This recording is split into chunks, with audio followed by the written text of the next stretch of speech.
அவருக்கு தோதான தமிழ்நாடு வெற்றி கழகத்தை உறுப்பினர்கள் இருந்தால் தானே அவருடைய ஸ்ட்ரென்த்து யாரும் சட்டசபையில். ஸோ அப்படி முடிவு எடுத்துட்டார்.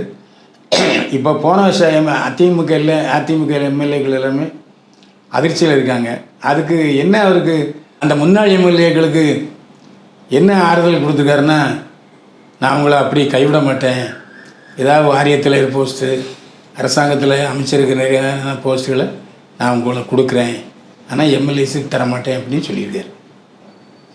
அதனால தான் வேலுமணி போன்ற சில எம்எல்ஏக்கள் மறுபடியும் எடப்பாடிட்டு போயிட்டாங்க.